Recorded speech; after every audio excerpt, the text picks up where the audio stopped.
Hello everyone, मैं ब्रजेश कुमार अपने YouTube channel GK by Brajesh पे स्वागत करता हूं। दोस्तों, हम लोग यहां पर कला और संस्कृति का करंट देखेंगे। जितना भी करंट अफेयर इसका होगा, कौन सा मेला, कौन सा महोत्सव, कहां पर क्या मनाया गया, कहां पर कौन सा मंदिर स्थित है, वहां पर कोई पूजा पाठ हुआ, जो भी तरह के क्वेश्चन है यहाँ पर हम लोग डिस्कस करेंगे।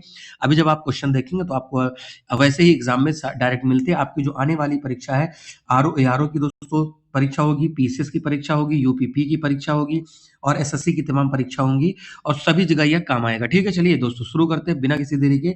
पहले, किस देश का अंकोर वाट मंदिर दुनिया का 8वां अजूबा बना है? तो ठीक है, ये कंबोडिया में है। ठीक है, तो ये पूछा जाता है अंकोर वाट मंदिर कहाँ है? कंबोडिया में है, तो ये दुनिया का 8वां अजूबा बना है। तो कंबोडिया का अंकोर वाट मंदिर इटली के पोम्पई को पछाड़कर, ठीक है, दुनिया का 8वां अजूबा बन गया है। यह मंदिर मूल रूप से भगवान विष्णु को, ये भी आपको जानना है कि किस भगवान को समर्पित है, लेकिन बाद में बदलकर ये एक बौद्ध मंदिर बन गया। अंकोर वाट का मंदिर का निर्माण जो है 12वीं शताब्दी में राजा सूर्यवर्मन द्वितीय के शासनकाल में किया गया था। राजा का नाम किस भगवान को समर्पित है और ये कहाँ स्थित है, ये सब एक ही क्वेश्चन में आपको जानकारी मिल गई। नेक्स्ट क्वेश्चन यहाँ पर हम लोग डिस्कस करते हैं। किया है यहाँ पर गुजरात। देखिए, गुजरात में गरबा और दांडिया, तो ये दो चीजें डांस यहाँ पर होते हैं। जैसे घूमर राजस्थान में है, गिद्दा और भांगड़ा ये पंजाब का है। ठीक है, इस तरीके से कुछ नृत्य हैं, तो वो अलग अलग राज्यों में होते हैं। वो मैं बीच बीच में आपको इसी में अपडेट करवाऊंगा, तो आप अपनी कॉपी में नोट कर लीजिएगा। ऐसे क्वेश्चन हर एक परीक्षाओं में पूछे जाते हैं, चाहे वो वनडे हो या किसी अन्य प्रकार की परीक्षा हो। जहां जीएस रहेगा वो ऐसे पूछेंगे। ये इसको आप करंट मान के ना चलिए, ये जीएस का ही पार्ट है। तो दिसंबर 23 को दक्षिण अफ्रीका के देश बोत्सवाना में, दक्षिणी अफ्रीकी देश मतलब अफ्रीका का कॉन्टिनेंट का जो दक्षिणी भाग है वहां का है, दक्षिण अफ्रीका देश की बात नहीं करें, वहां पर एक बोत्सवाना है। वहीं पर यूनेस्को की अंतर सरकारी समिति ने गरबा नृत्य को क्या किया है कि यूनेस्को की सूची में शामिल किया है और ये सांस्कृतिक विरासत की दर्जा का भारत का 15वीं विरासत है। नेक्स्ट है, यूनेस्को के किस शहर को भारत का प्रथम साहित्य शहर बनाने की घोषणा की है? तो ये कोझिकोड केरला में है। ठीक है, तो यहां पर ध्यान रखिएगा, बहुत इंपॉर्टेंट क्वेश्चन है, आप इसको किसी भी प्रकार से मिस नहीं करिएगा, क्योंकि आपको ऐसे ही एग्जाम में डायरेक्ट क्वेश्चन देखने को मिलेंगे। तो यूनेस्को का कौन सा शहर? कोझिकोड केरल। ये जो प्रथम साहित्यिक शहर है वो भी भारत का। तो नामित शहरों की चयन उनकी विकास कार्य नीति में संस्कृति और सृजनात्मकता को बढ़ावा देने की प्रतिबद्धता के आधार पर ये किया जाता है। अगला प्रश्न है, वर्ष 2023 में 23वें व्यास सम्मान से किस लेखक को सम्मानित किया गया है? तो पुष्पा भारती जी को किया गया है। इनकी किताब है यादें यादें और यादें। ठीक है, तो इसमें देखिए, अब आप कहोगे सर 23 का क्यों पढ़ रहे हैं भाई? 24 में अभी मिला कहाँ? अभी 24 के मात्र 12 दिन बीते हैं, 12 तारीख है आज। ठीक है, तो यहाँ पर अभी तो स्टार्टिंग है, तो सारा हम लोग को 23 का ही जानना है। तो पुष्पा भारती को उनकी जो संस्मरण है या किताब है यादें यादें और यादें के लिए ये सम्मान मिला। कौन सा? 33वां व्यास सम्मान। 42वां यूनेस्को विश्व धरोहर स्थल कौन सा बना है? तो ये होयसल मंदिर कर्नाटक में है। तो सीधे मंदिर भी पूछा जा सकता है, लिख दिया जाएगा कि 42वां यूनेस्को विश्व धरोहर स्थल होयसल मंदिर बना है। ये कहाँ स्थित है? तो ये कर्नाटक राज्य हो जाएगा। एक ही प्रश्न को कई प्रकार से बनाया जा सकता है। तो कर्नाटक के बेलूर, हलेबीड और सोमनाथपुरा के 12वीं शताब्दी के होयसल मंदिर को यूनेस्को की विश्व धरोहर स्थल में मान्यता दी गई है और भारत में कुल 42 यूनेस्को मतलब साइट्स हो गई हैं। ये भी हमें याद रखना, हो सकता है नंबर पूछ ले 42, 44, 40 ऐसे करके आपको वहां पर बताना रहेगा। प्रधानमंत्री नरेंद्र मोदी ने दुनिया के सबसे बड़े कन्वेंशन सेंटर यशोभूमि, देखिए ये बहुत चर्चा में रहा। ठीक है, तो ये द्वारका नई दिल्ली में है और यहाँ पर बड़ी बड़ी मीटिंग हो सकेंगी, चाहे वो G20 की बैठक हो, आने वाले फ्यूचर में ब्रिक्स मीटिंग हो, किसी भी प्रकार की मीटिंग हो। तो जब बड़ा सेंटर रहेगा तो वहां पर हम लोग इंटरनेशनल लेवल के सबमिट कर पाएंगे, ये याद रखना है। तो यशोभूमि कन्वेंशन द्वारका नई दिल्ली में है। वर्ल्ड सिटीज कल्चर फोरम में शामिल होने वाला पहला भारतीय शहर, तो ये बेंगलुरु है। ठीक है, ये कौन सा है? बेंगलुरु शहर बना है। तो Bengaluru world cities culture forum में शामिल होने वाला 41वां शहर है, ये हमें याद रखना है। अगला है, भारत के बाहर दुनिया के सबसे बड़े हिंदू मंदिर स्वामीनारायण अक्षरधाम मंदिर का उद्घाटन कहाँ हुआ है? New Jersey, America. देखिए, अक्षरधाम तो दिल्ली में है, आपको पता है, बट जो इंडिया के बाहर कहीं पर अक्षरधाम मंदिर जिसका नाम स्वामीनारायण है, इसका उद्घाटन न्यू जर्सी, अमेरिका में किया गया। यहाँ पर उसका ये विजुअल है, आप देख सकते हैं इमेज में।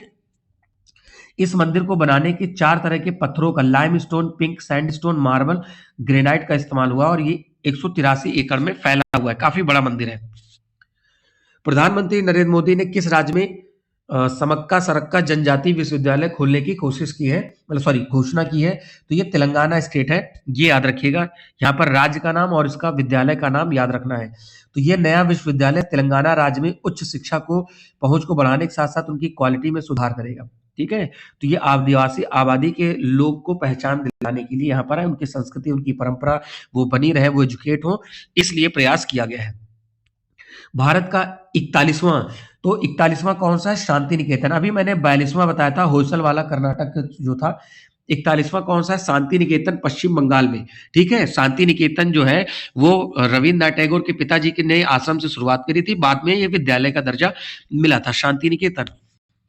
तो शांति निकेतन आश्रम पश्चिम बंगाल कोलकाता निवास स्थित है। यह रविन्द्रनाथ टैगोर के निवास के रूप में जाना जाता है। ठीक है, मैंने जो अभी बताया वही चीज। प्रधानमंत्री नरेंद्र मोदी ने किस शहर में भगवान शिव थीम वाले अंतर्राष्ट्रीय क्रिकेट स्टेडियम की आधारशिला रखी? तो बनारस। वहां पर जो एक स्टेडियम बनेगा, वहां पर जो उसकी थीम होगी वहां पर शिव भगवान से रिलेटेड होगी। भारत के पहले वैदिक थीम पार्क वेद वन पार्क का उद्घाटन कहाँ किया? तो ये वैदिक थीम पार्क है, तो नोएडा उत्तर प्रदेश। अब देखिए इसमें वैदिक इंफॉर्मेशन रहेंगे, कुछ हो सकता है मनुस्मृति के शब्द हो, कुछ अथर्ववेद हो, सामवेद हो, कुछ ऐसी कल्चरल चीजें यहाँ पर रहेंगी जो हमें यहाँ पर इस थीम पार्क में जानने को मिलेंगी। यहाँ पर जब आप पूरे विजिट करेंगे तो तमाम जगह पर ऐसी ऐसी चीजें लिखी मिलेंगी। ठीक है, तो यहाँ पर्यटक जाकर संस्कृति के बारे में पूरी जानकारी लिख सकते हैं। हर वेद के अलग अलग, जैसे आपका ऋग्वेद, यजुर्वेद, सामवेद, अथर्ववेद, इस तरीके के अलग अलग जोन बनाए गए। उसमें से कुछ इंपॉर्टेंट श्लोक की चर्चा की गई होगी, किसने लिखा है, क्या इंपॉर्टेंस है, क्या कल्चर था, क्या समाज की स्थिति थी, क्या इकोनॉमी थी, सब इस पार्क में जाकर जानकारी मिलेगी। तो नोएडा उत्तर प्रदेश में किया गया है। किस राज्य सरकार की कोई भाषा को भारत के संविधान की 8वीं सूची में शामिल करने को मंजूरी दी है? तो उड़ीसा। उड़ीसा में यहाँ पर कोई नाम से भाषा है, इसको 8वीं अनुसूची में शामिल किया जाएगा। अभी तक 22 भाषा अगर ये जुड़ जाती हैं तो ये 23 हो जाएगी, ये भी हमें याद रखना है। तो हमारे संविधान की 8वीं अनुसूची में 22 भाषाएं हैं। भारतीय भूवैज्ञानिक सर्वेक्षण 184 मिलियन वर्ष पहले बने भारत के सबसे बड़े प्राकृतिक मेहराब। देखिए आर्क ऐसा होता है, दैट इज आर्क या मेहराब। ठीक है, जब मान लीजिए गेट यहां तक है तो उसके ऊपर ये आर्क टाइप का बनाया जाता है। तो ये सुंदरगढ़ उड़ीसा में है। ठीक है, ये इसकी खोज हुई है जो 184 मिलियन वर्ष पहले बना है। तो सुंदरगढ़ प्राकृतिक आर्क का निर्माण निम्न से मध्य जुरासिक टाइम में बना था। ठीक है, और इसकी लंबाई 30 मीटर और ऊंचाई 12 मीटर की है। रक्षा मंत्री राजनाथ सिंह ने भारत के पहले वायु सैन्य विरासत केंद्र का उद्घाटन कहाँ किया गया है? चंडीगढ़ में किया है। ठीक है, ये याद रखना, पंजाब हरियाणा की कैपिटल है और यूटी भी है। गोवा में आयोजित 37वें राष्ट्रीय खेल में शामिल खेल जो है गतका मार्शल आर्ट, संबंध किससे है? तो पंजाब से है। गतका पंजाब में है। भारतीय पुरातत्व सर्वेक्षण को कहां से पुराने किले की खुदाई में 2500 साल पुरानी 9 सभ्यताओं के अवशेष मिले हैं? तो ये मिले हैं दिल्ली के मिले हैं। ठीक है, दिल्ली, ये हमें याद रखना है। इस खुदाई के दौरान मौर्य, शुंग, गुप्त, राजपूत, सुल्तान, मुगल काल के साक्ष्य मिले हुए हैं। भारत में बी आर अम्बेडकर की सबसे ऊंची 125 फुट की मूर्ति का अनावरण कहां किया गया है? तो हैदराबाद में किया गया है। ये हमें याद रखना है। हाइट याद रखिए और स्टेट या जिला याद रखिए। अगला प्रश्न है, दुनिया का सबसे बड़ा रामायण मंदिर कहां बनाया जाएगा? तो चंपारण बिहार में रामायण मंदिर बनाया जाएगा। ठीक है, नेक्स्ट प्रश्न में डिस्कस करते हैं। तो हाँ, इस मंदिर में 250 टन महाबलीपुरम ग्रेनाइट का उपयोग का शामिल होगा और इसका निर्माण कार्य 2025 तक पूरा होगा। और अभी आप जानते हैं 22 जनवरी को यहाँ पर भगवान राम मंदिर का प्राण प्रतिष्ठा होगा अयोध्या में, ये भी देख रहे होंगे, चर्चा में है। नेक्स्ट प्रश्न है, प्रधानमंत्री नरेंद्र मोदी ने नवनिर्मित संसद भवन के उद्घाटन में लोकसभा अध्यक्ष की सीट के बगल में क्या रखा है? तो सेंगोल रखा है। ठीक है, जो चोल शासक का जो यहाँ पर माना जाता है।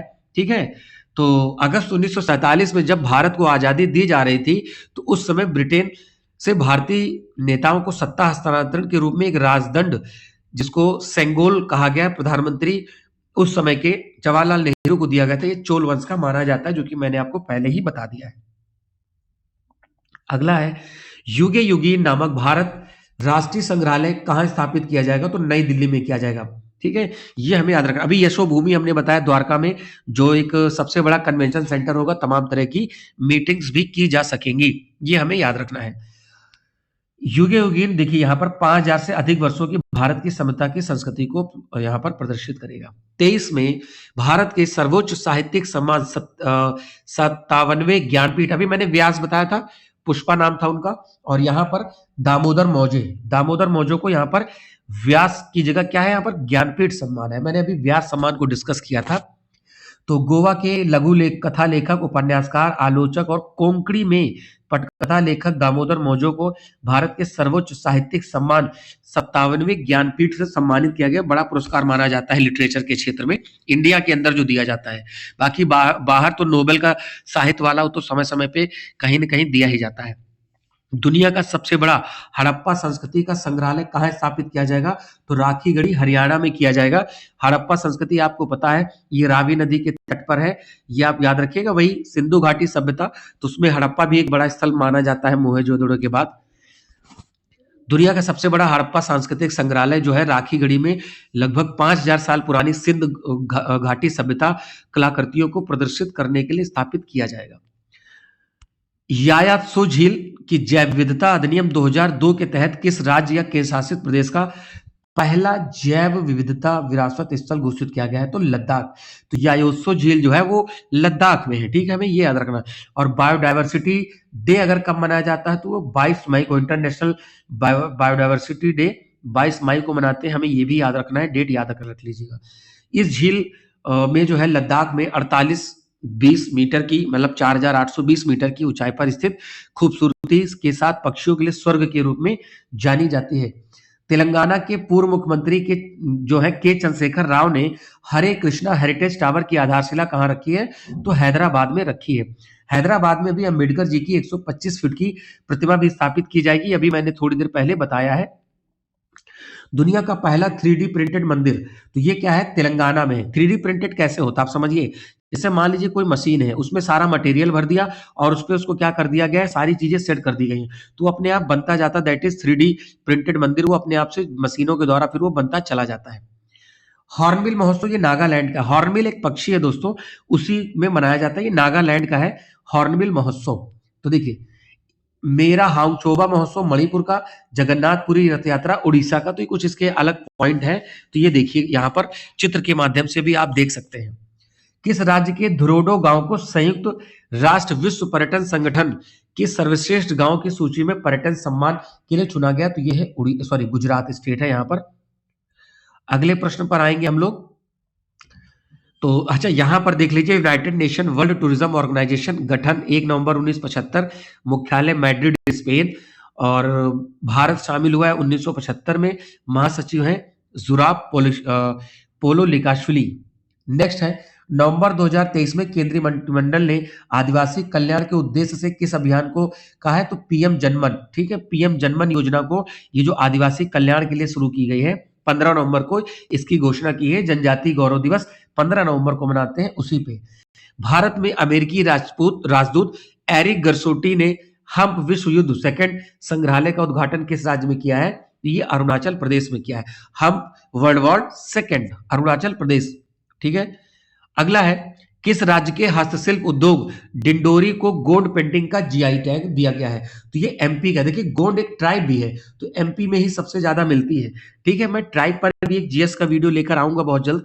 फिलहाल अभी हम लोग आर्ट एंड कल्चर का देखते हैं। मैंने मिलिट्री एक्सरसाइज पढ़ा रखी है दोस्तों, मैंने पर्व और महोत्सव पढ़ा रखे हैं, मैंने इंडेक्स सारे पढ़ा रखे हैं। अब ये आपका आर्ट एंड कल्चर का जो चल रहा है, ये इंपॉर्टेंट क्वेश्चन यहाँ पर आपको देखना है। केंद्रीय गृह मंत्री अमित शाह ने खादी माटी कला महोत्सव का उद्घाटन कहाँ किया है? अहमदाबाद में किया है। अगले प्रश्न पे आते हैं, इस महोत्सव का आयोजन खादी और ग्रामोद्योग आयोग ने किया है, ठीक है, खादी माटी कला महोत्सव।